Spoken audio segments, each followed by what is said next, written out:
ரசிகர்கள் வேற, வாக்காளர்கள் வேறன்னு உலகநாயகன் கமலஹாசன் சொன்ன விஷயம் அரசியல் அரங்கத்துக்குள்ள ஒரு சலசலப்பையே ஏற்படுத்தியிருக்கு. என்ன காரணம்னு எல்லாருக்குமே தெரியும். அவருடைய அனுபவத்திலிருந்து அவர் அத சொல்றாரு. 8 வருஷம் ஆயிடுச்சு மக்கள் நீதி மய்யம் கட்சிய தொடங்கி, அதனுடைய ஆண்டு விழால பேசும்போது, என்னுடைய அனுபவத்துல நான் இத தெரிஞ்சுக்கிட்டேன் அப்படிங்கிற ஒரு விஷயத்த அவர் சொல்றாரு. ஆனால் அது இன்னைக்கு ரசிகர்களை அடிப்படையாக கொண்டு உருவாகி இருக்கக்கூடிய தமிழக வெற்றி கழகத்தை தான் அவர் சொல்றாரோ அப்படிங்கிற மாதிரியான ஒரு சந்தேகத்தை விஜய் ரசிகர்கள் மனசுல ஏற்படுத்தி இருக்கு. இயல்பா அப்படி ஒரு சந்தேகம் வரதுல எந்த ஒரு தவறும் இல்லை. ஒருவேளை மறைமுகமா கமலஹாசன் நம்மளை தான் விமர்சிக்கிறாரோ அப்படிங்கிற ஒரு தாட் அவங்களுக்குள்ள இருக்கு. அதனுடைய வெளிப்பாடு தமிழக வெற்றி கழகத்தில் இருந்து ட்விட்டர்ல சில எதிர்ப்பு அறிக்கைகள் கமலஹாசனை நோக்கி வந்ததை பார்த்துருப்பீங்க. அதுல என்ன சொல்லியிருந்தாங்க அப்படின்னா, ரசிகர்கள் வேற, வாக்காளர்கள் வேற அப்படிங்கிறது எங்களுக்கு பொருந்தாது. நாங்க ரசிகர்களா மட்டும் இல்லாம மக்கள் நல திட்டங்களை செஞ்சு நற்பணி இயக்கமா இருந்து, அதுக்கப்புறமா நாங்க அரசியல் இயக்கமா மாறி இன்னைக்கு வந்திருக்கோம். பல ஆண்டுகளாக விஜய் எங்களை அப்படிதான் தயார்படுத்தி இருக்காரு அப்படின்னு பதில் சொல்லக்கூடிய வகையில இருக்கு. அதே நேரத்துல கமலஹாசன் சொன்ன அந்த ஸ்டேட்மெண்ட் இருக்குல்ல, அது எந்த அளவுக்கு சரியான ஸ்டேட்மெண்ட் அப்படிங்கிற கேள்வியையும் எல்லாருமே எழுப்புறாங்க. அதுல 2 விதமான பதில் இருக்குன்னு சொல்லலாம். ஒரு பக்கம் கமல் சொன்ன மாதிரி ஒரு சில நடிகர்களுக்கு அது நடந்திருக்கு. அவங்களுடைய ரசிகர்கள் வாக்காளர்களா மாறினதில்லை. அதே நேரத்துல பல உதாரணங்கள் சொல்ல முடியும். ரசிகர்கள் எப்போதெல்லாம் வாக்காளர்களா மாறி இருக்கிறாங்க. ஆனா வெறுமனே ரசிகர்கள் வாக்காளர்களா ஈஸியா மாறிடுவாங்களா, ஒரு நடிகருக்காக மட்டுமே மாறிடுவாங்களான்னு கேட்டா அந்த இடத்துல தான் ஒரு கேள்வி இருக்கு. ஒரு நடிகர் எந்த அளவுக்கு மக்களோடு மக்களாக களத்துல நிக்கிறாரு, ரசிகர்களை வாக்காளர்களா மாற்றக்கூடிய அளவுக்கு அவருடைய செயல்பாடுகள் எப்படி இருக்கு அப்படிங்கிறத பொறுத்து தான் இது எல்லாமே நடக்கும். நம்ம தமிழ்நாட்டில் எம்ஜிஆர், ஆந்திரால என்டிஆர், நம்ம எல்லாருக்கும் தெரிஞ்ச கேப்டன் விஜயகாந்த், இவங்க எல்லாருக்கும் மிகப்பெரிய ரசிகர் பட்டாளம் இருந்தது. அதே நேரத்தில் அவர்களுடைய செயல்பாடுகள் காரணமாக அந்த ரசிகர்கள் வாக்காளர்களாகவும் மாறி இவர்கள் தொடங்கிய அரசியல் கட்சிக்கு வாக்களித்தார்கள்.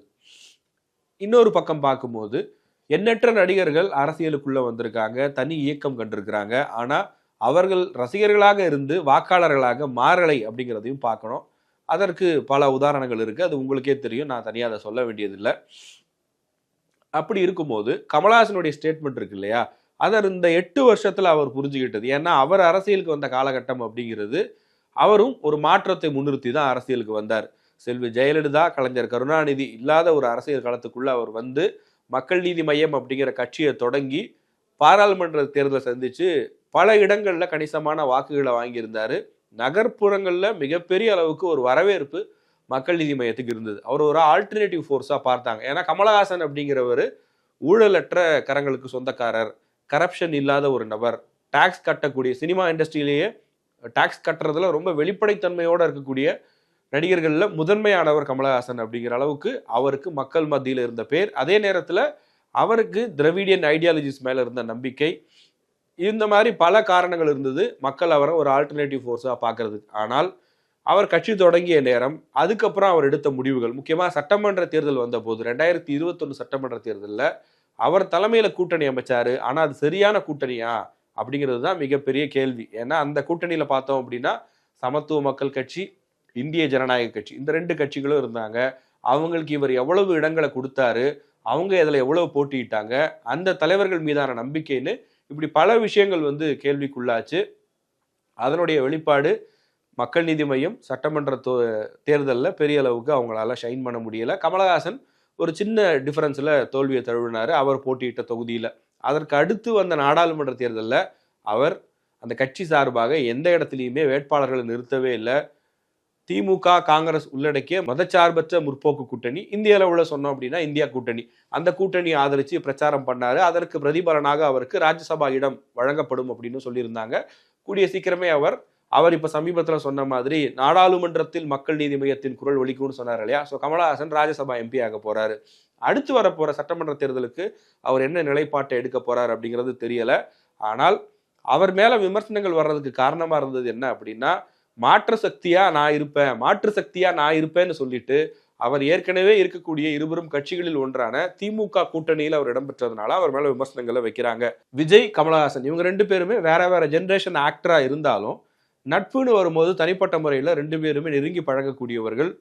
பிறந்த நாளுக்கு நேரில் போய் வாழ்த்து சொல்றது, தனிப்பட்ட முறையில் அவ்வப்போது பேசிக்கொள்வதுன்னு சொல்லக்கூடிய அளவுக்கு விஜய்க்கும் கமலஹாசனுக்குமான நட்பு அப்படிங்கிறது ஒரு நெருக்கமான ஒன்றாகவே இருந்திருக்கிறது. இன்னும் சொல்லப்போனா முக்கியமான விஷயம் என்ன தெரியுமா? விஜய் கட்சி ஆரம்பிக்கிறேன்னு முடிவு பண்ணதுக்கு அப்புறமா அவர் வேற யாரையும் போய் சந்திச்சதாக தெரியல. அரசியல்வாதிகளையோ அல்லது பிற நடிகர்களையோ சந்திக்கல. கமலஹாசனை நேரடியாக வந்து சந்திச்சிருக்கிறாரு. சந்திச்சு தான் அரசியலுக்குள் களமிறங்க போவது குறித்து அவரோடு பேசியிருக்கிறாரு. கமலஹாசனும் விஜயும் அதை பத்தி டிஸ்கஸ் பண்ணியிருக்காங்க. அப்போ விஜய்க்கு கமல் வாழ்த்து சொல்லி அனுப்பியிருக்கிறாரு. இத யாரு உனக்கு சொன்னா? உனக்கு எப்படி தெரியும் அப்படின்னு கேட்காதீங்க. நான் கடந்த முறை 7வது ஆண்டு விழா நடத்தினார் இல்லையா மக்கள் நீதி மையத்துக்கு கமலஹாசன். அப்போ ஒரு பிரஸ் மீட்ல அவர் பேசுறாரு. அந்த பிரஸ் மீட்ல விஜய் குறித்து நான் கேள்வி எழுப்பிய போது அவரே இதை பதிவு பண்ணியிருக்காரு. அந்த பிரஸ் மீட்டை கூட நீங்க தேடி போய் பார்க்கலாம். ஆழ்வார்பேட்டையில் இருக்கக்கூடிய மக்கள் நீதி மையம் அலுவலகத்துல விஜய் கமலஹாசன் சந்திப்பு நடந்ததாகவும் நானே அவருக்கு வாழ்த்து சொல்லி அனுப்பியிருக்கிறேன் அப்படின்னு சொன்னார். எனவே அவங்க 2 பேருக்குள்ள இருக்கக்கூடிய நட்பு அப்படிங்கிறது ரொம்ப கிளியரா இருக்கு. கமலஹாசன் பொதுவா சொன்ன ஒரு ஸ்டேட்மெண்ட் வந்து இப்போ அரசியல் ரீதியாக அது ட்விஸ்ட் ஆயிருக்குன்னு கூட சொல்லலாம். தமிழக வெற்றிக் கழகம் அதுக்கு ரியாக்ட் பண்ணிக்கிட்டு இருக்காங்க. தமிழக வெற்றிக் கழகமும் அவங்களுடைய செய்தி தொடர்பாளர் மூலமா ஒரு அறிக்கை வந்திருக்கே தவிர விஜய் தரப்பில் இருந்தோ அல்லது தாவேகாவினுடைய மூத்த நிர்வாகிகள் தரப்புல இருந்தோ எந்த ஒரு அறிக்கையும் வரல. அதே போல மக்கள் நீதி மையத்திலையும் இந்த கருத்துக்கு, அதாவது கமலஹாசன் கருத்துக்கு தாவேகா ரியாக்ட் பண்றாங்க. தாவேகா ரியாக்ட் பண்ண ஆரம்பிச்சதும் மக்கள் நீதி மையத்தினுடைய நிர்வாகிகளும் இந்த கருத்துக்கு தங்களுடைய விமர்சனங்களையும் பதிலடியும் கொடுத்துக்கிட்டே இருக்காங்க. அரசியல் அரங்க பொறுத்த வரைக்கும் விஜய், தாவேகா தங்களுடைய அரசியல் எதிரி, கொள்கை எதிரின்னு 2 கட்சிகளை அடையாளப்படுத்திட்டாங்க. அப்படி இருக்கும்போது அவங்களோட கருத்து யுத்தம் இல்ல கருத்து மோதல் அப்படிங்கிறது தான் அந்த அரசியல் கட்சிக்கு பொருத்தமா இருக்கும் அப்படிங்கிறது அரசியல் பார்வையாளர்களுடைய கருத்து. இப்போ தாவேகா ஆரம்பிச்ச இந்த 1 வருஷம் கடந்திருக்கு இல்லையா? இதுலயே நம்ம பார்த்தோம் அப்படின்னா ஒரு கட்டத்துல சீமான் வெர்சஸ் விஜய், இல்ல நாம் தமிழர் வெர்சஸ் தாவேகான்னு கொஞ்ச நாள் அந்த கருத்து யுத்தம் அப்படின்றது நடந்துகிட்டே இருந்துச்சு. அதுல இருந்து வெளியில வந்தாங்க. அதே போல அவ்வப்போது இது சினிமா ரசிகர்களுக்குள்ள ஒரு பிரச்சனையாகவும் மாறி சில நேரங்களில் ரஜினி ரசிகர்கள் வெர்சஸ் விஜய் ரசிகர்கள்னு மாறிச்சு. அந்த நரேட்டிவ்ல இருந்தும் வெளியில வந்தாங்க. திமுக வெர்சஸ் தாவேகா அப்படிங்கிற நரேட்டிவ் தான் இருக்கணும்ன்றது தாவேகாவினுடைய எதிர்பார்ப்பா இருக்கு. ஆனா சில நேரங்கள்ல அந்த இடத்துல இருந்து ரூட் மாறி வேற இடங்களுக்குள்ள இது போகுது அப்படிங்கிற ஒரு பார்வையும் அரசியல் பார்வையாளர்களால் முன்வைக்கப்படுது. இந்த கருத்து யுத்தம் அப்படிங்கிறது 2 கட்சிக்குமே எந்த வகையிலுமே பலன் தராது அப்படிங்கிறது தான் ஒரு பொதுவான பார்வையாகவும் இருக்கு. உங்களுடைய கருத்து என்ன அப்படிங்கிறத மறக்காம கமெண்ட் செக்ஷன்ல பதிவு பண்ணுங்க.